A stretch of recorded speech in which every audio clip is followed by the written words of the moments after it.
कविता के नाम पर, कविता के शीर्षक पर ध्यान दो। ये पल जाते यहीं। यहाँ पर हमारे जो कवि हैं भगवती प्रसाद द्विवेदी, ये बचपन के जो मीठे मधुर क्षण हैं, बचपन का जो प्यारा प्यारा समय है, उससे ये रिक्वेस्ट कर रहे हैं, उससे ये प्रार्थना कर रहे हैं कि काश वो समय, मेरे बचपन का प्यारा समय वहीं ठहर जाता। काश मैं अपने बचपन के प्यारे समय से आगे ना बढ़ता, मैं बार बार वहीं पे पहुंच जाता। जब हमारे साथ कुछ अच्छी घटना घटी होती है, बहुत अच्छी यादें होती है हमारी, तो हम लोग चाहते हैं कि बार बार वही समय आ जाए। तो वैसे ही हमारे जो कवि हैं वो भी चाहते हैं कि काश बचपन का वो प्यारा समय वहीं रुक जाता, मैं वहीं चला जाता, उस अच्छे से समय को दोबारा जी, ताकि उस अच्छे से समय को मैं दोबारा जी सकूं। ठीक है, चलो कविता पढ़ते हैं। पर्वत झरना नदी नहर जीवन जाता नहीं। यहाँ पे प्रकृति का दृश्य है। पर्वत झरना नदी नहर जीवन जाता नहीं। जब हम लोग पर्वत, झरना, नदी, नहर, ये प्राकृतिक दृश्य को देखते हैं तो कितना सुंदर लगता है ना? बहता हुआ झरना, नदी, नहर, ऊंचे ऊंचे पर्वत, इन सब प्राकृतिक वस्तुओं को देखकर मन में एक भाव उत्पन्न होता है, मन में सौंदर्य बोध उत्पन्न होता है कि काश, और हम मधुर स्मृतियों में, अच्छी अच्छी यादों में खो जाते हैं। काश ये समय, ये जो सुंदरता का अनुभव मैं कर रहा हूँ, सुंदरता का अनुभव जो मेरे हृदय में उत्पन्न हो रहा है, काश ये समय यहीं पे रुक जाता। हमको ऐसे लगता है। कभी तितलियों के संग उड़ना, बुलबुल जैसा गाना।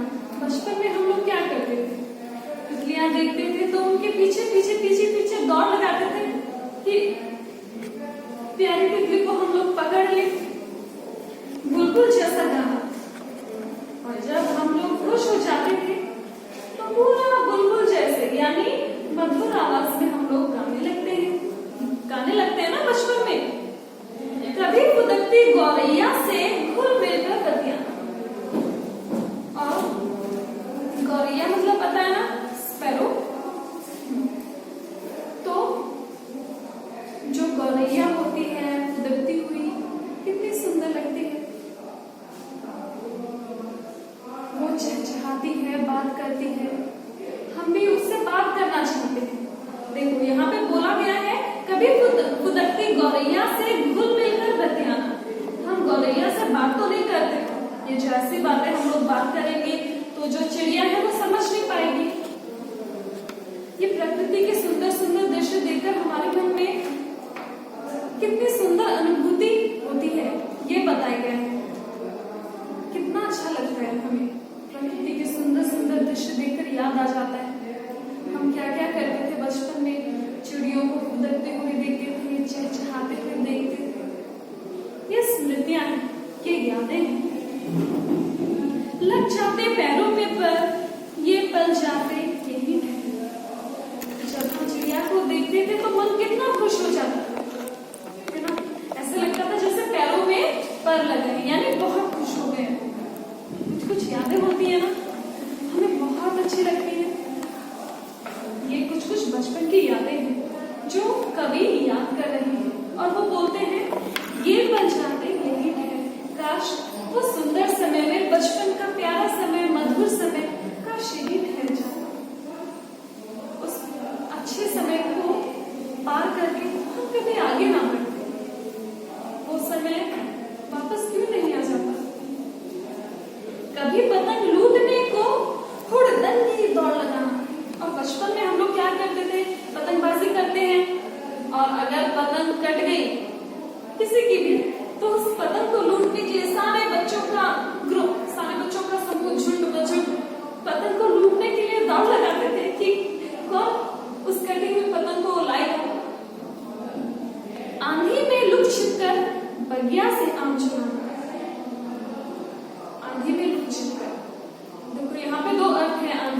आंधी, पहला आंधी जब आंधी तूफान आता है, ये प्राकृतिक कारण है, आंधी तूफान आना, तेज हवा चलना।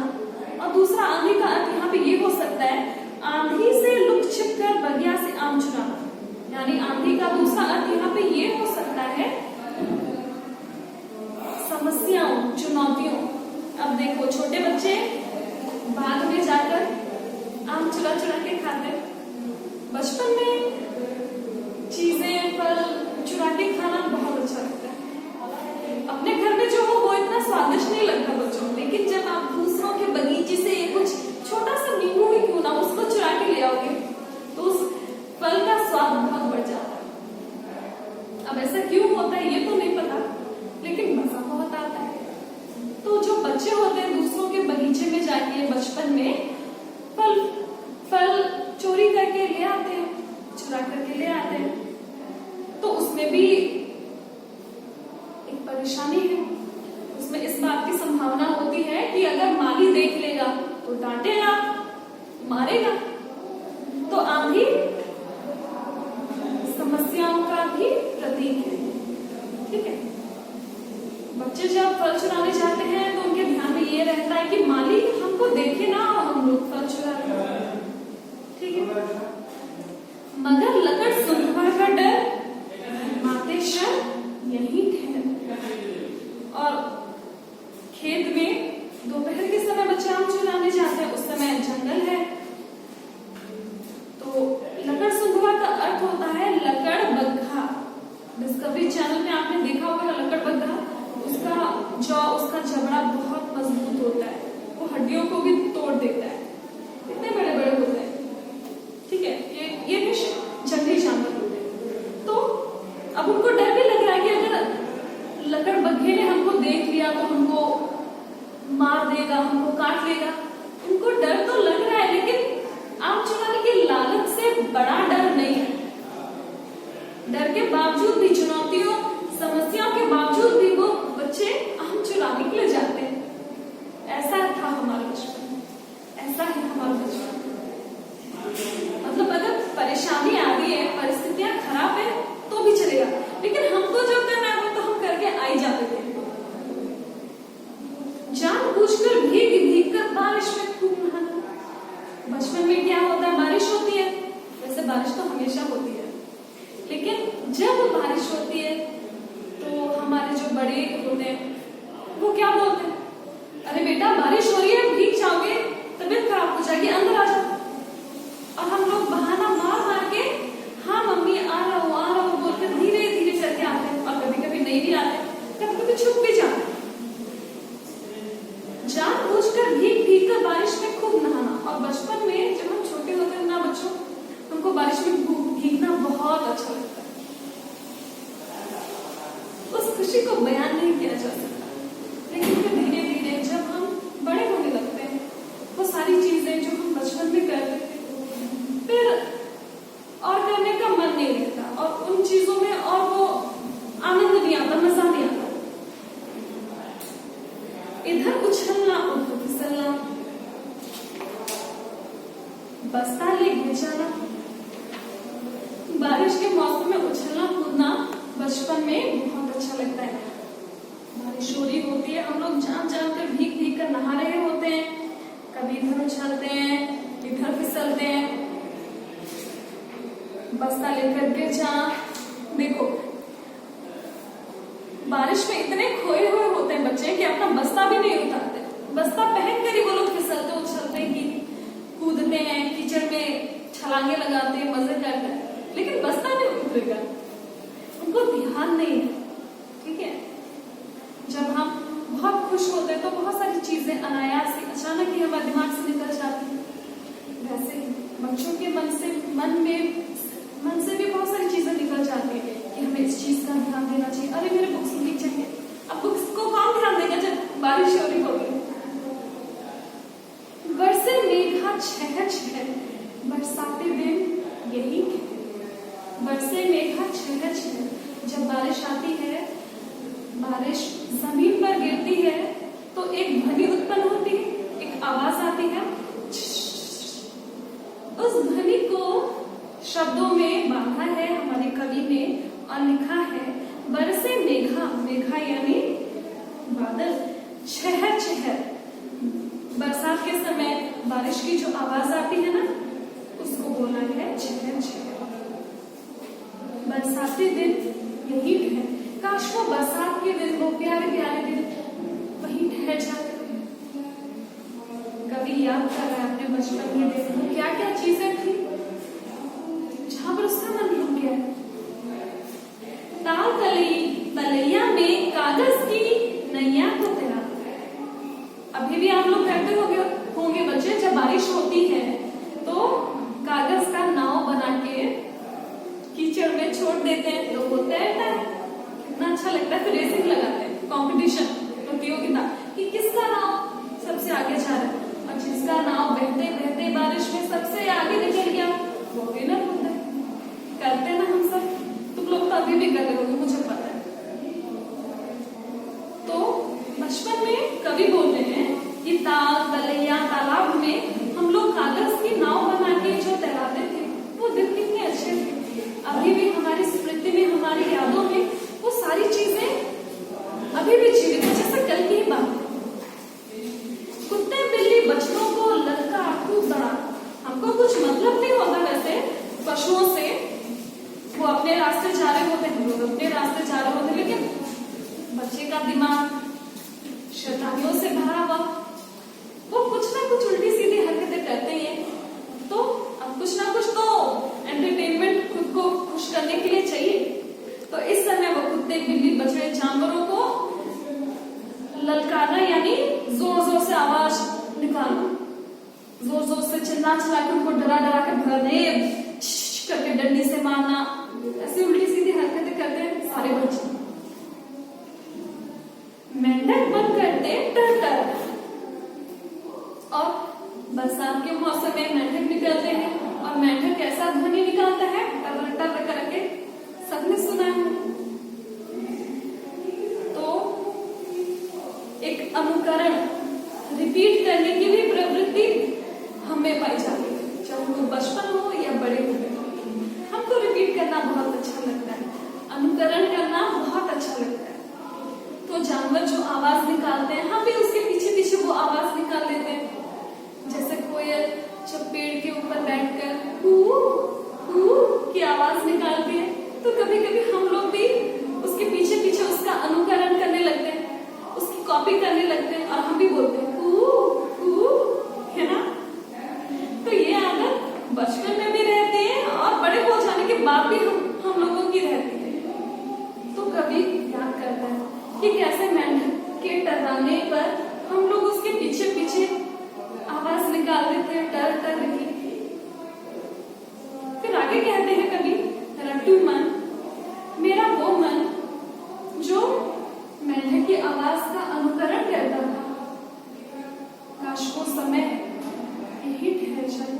मेरा मन तू वहीं ठहर जा, तू आगे मत बढ़। वो समय मेरा बचपन कितना सुंदर था। कभी उठना टॉफी बिस्कुट की खातिर रिरियाना, बचपन में उठना मनाना तो चलता ही रहता था। बात बात पर किसी ने छुआ नहीं कि हम लोग रोना स्टार्ट कर देते थे, और छोटी छोटी चीजों के लिए हम लोग इतना रोते थे, इतना रोते थे। कभी याद कर रहा है कि बचपन में हम कितना रोते थे छोटी छोटी चीजों के लिए। वो छोटी छोटी चीजें तो अभी हम देखेंगे तो उसका उतना मूल्य नहीं है, उसका उतना वैल्यू नहीं है, लेकिन बचपन में वो ही छोटी छोटी चीजें बहुत कीमती हो जाती है, बहुत बहुमूल्य होती है। टॉफी बिस्कुट की खातिर रियाना, रोना नहीं, मुझे चाहिए, मुझे टॉफी चाहिए, मुझे बिस्कुट चाहिए, ऐसा करते हो ना तुम अभी भी, पता है मुझे। माँ की मीठी डांटे सुनना और कभी गुस्सा ना। बचपन में सबकी हरकतें उल्टी सीधी होती है, तो हमारी माँ हमें डांटती भी है कि तुम गलत काम कर रहे हो, तुमको नहीं करना चाहिए। सबकी माँ डांटती है। तो माँ की जो डांटे हैं, अभी डांटे कैसी है, मीठी है। वो याद करा, मेरी माँ मुझे डांटती थी। हम जब जब याद करते हैं, पुरानी यादों में चले जाते हैं, तो वो जो तब डांट वो जो हमें खराब लगती थी, अभी जब हम दोबारा याद कर रहे हैं वो डांट भी बहुत प्यारी लगती है और हम याद करके हंसने लगते हैं। और कभी गुस्सा आना, और कभी गुस्सा हो जाते थे जब माँ हमें डांटती है, तो कभी कभी हम लोग गुस्सा हो जाते हैं ना, तो कभी कभी हम गुस्सा भी हो जाते थे बचपन में। लगे दूध ज्यों रखा जहर, नखरीले क्षण यही है। अब देखो बचपन में बच्चे स्ट्रॉन्ग बनेंगे, शक्तिशाली बनेंगे, उनका शारीरिक विकास अच्छा होगा, इसीलिए माँ उनको पोषक तत्व वाली जो खाद्य पदार्थ हैं वो देते हैं, दूध देती है माँ कि बेटा दूध पियो, तुम स्ट्रॉन्ग बनोगे, मजबूत बनोगे। लेकिन बचपन में दूध तो पूरा बच्चों को जहर की तरह लगता है, बच्चे दूध बिल्कुल नहीं पीना चाहते। उनको बाकी चॉकलेट, नूडल्स सब कुछ खिला दो, चिप्स सब खा लेंगे, लेकिन अच्छी चीज नहीं खाएंगे। तो बचपन में जब माँ दूध देती थी हमें पीने के लिए, तो छोटे बच्चों को ऐसा लगता था जैसे साक्षात सामने पूरा जहर है, बच्चों को अच्छा नहीं लगता दूध पीना। लेकिन फिर भी हमारी जो माँ है, हमारी शुभ चिंतक होती है, वो हमारे बारे में अच्छा सोचती है, इसलिए वो चाहती है कि हम दूध पिए। लेकिन हम लोग बहाने मारते थे बचपन में। नखरीले क्षण यही है, वो जो नखरों से, नाटक से भरा हुआ समय था, तो वही ठहर जा। मैं दोबारा तेरे पास जाना चाहता हूँ। उस सुंदर समय को मैं कितना नाटक करता था, कितना हट करता था, कितने नखरे करता था, नहीं मैं दूध नहीं पीऊंगा, मैं नहीं पीऊंगा। मैं दोबारा जाकर उस समय में, उस समय को, उस क्षण को, उस पर दोबारा जाऊं। हे सुंदर समय, तुम वहीं रुक जाओ। दादी माँ से जिद कर नियमित कथा कहानी सुनना, राजा रानी परीलोक के अनगिनत किस्से बुनना। और घर में जो बड़े बुजुर्ग होते हैं बच्चों, उनको बहुत सारी कहानियां आती हैं, देवी देवताओं की कहानियां आती है, भूत पिशाच की कहानी, तो बहुत सारी कहानियां आती है, परी सब कुछ। तो दादा दादी जो होते हैं हमें बहुत सारी कहानी सुनाती है। तो हम कहानी सुनने के लिए, नई नई कहानी सुनने के लिए अपने दादा दादी के पास, बड़े बूढ़ों के पास जाते हैं।